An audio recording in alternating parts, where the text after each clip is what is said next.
Partai Nasdem menilai turunnya elektabilitas bakal Capres Anies Baswedan karena belum optimalnya kampanye yang dilakukan oleh para caleg partai internal Koalisi Perubahan.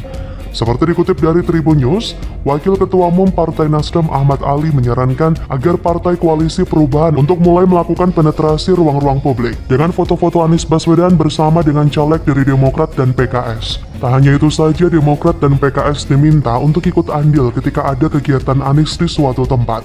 Menurut Ali, kerja bersama antara partai koalisi dapat menjawab keraguan masyarakat, sehingga nantinya tak perlu dijawab lagi oleh elit partai.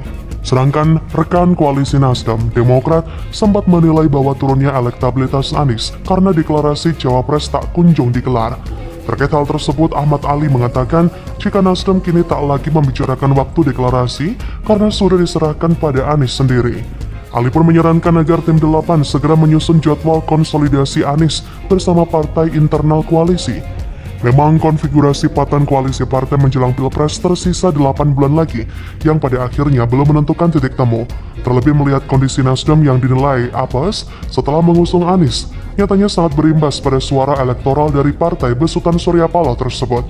Ditambah lagi ketidakharmonisan hubungan antar partai dalam koalisi perubahan menyoal Cawapres juga menjadi pemicu keraguan masyarakat. Koalisi perubahan yang digadang-gadang sebagai tonggak antitesis pemerintahan saat ini justru tak mampu meraih simpati publik secara luas.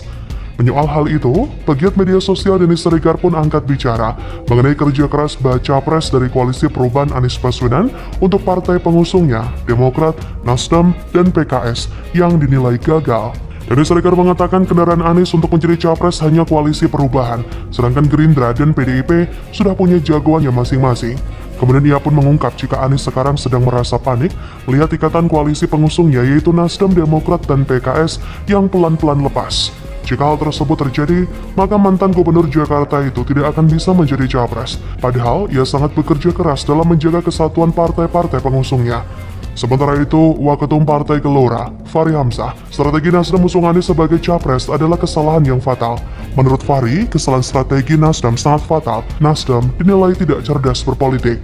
Menurut Fahri, deklarasi Nasdem capreskan Anies adalah kesalahan fatal yang sulit diperbaiki. Apalagi saat deklarasi Anies, kata Fahri, dilakukan Nasdem tanpa diskusi dengan parpol koalisi di pemerintah. Itulah dampak nyata sosiologis politis. Besarnya nama figur menjadi suatu pilihan. Politik tidak mengenal kawan dan lawan. Politik itu murni kepentingan kelompok. Apapun manuver Nasdem dari capres yang mereka usung, kursi presiden tetap saja hanya ada satu. Saat ini harusnya parpol sudah menekan dan melakukan kontrak politik yang lugas dan tegas. Dua agenda politik besar saat ini adalah proses pemilihan presiden dan pemilihan legislatif. Keduanya akan hadir dan dirayakan bersamaan baik oleh masyarakat sebagai pemilih dan juga para kontestan, yaitu parpol dengan mengusung para calon legislatif dan juga capres beserta cawapresnya. Oleh karenanya harusnya ketua partai beserta jajarannya malu dan terset pisau ketika masyarakat menanyakan kepada mereka bagaimana mereka bekerja sebagai lembaga formal untuk bisa mewadahi dan bekerja untuk artikulasi politik masyarakat. Ketua umum partai harusnya lebih banyak bertanya ke masyarakat bagaimana mengambil posisi ideal menentukan dengan siapa koalisinya dan juga memilih siapa yang akan menjadi pilihan calon presidennya.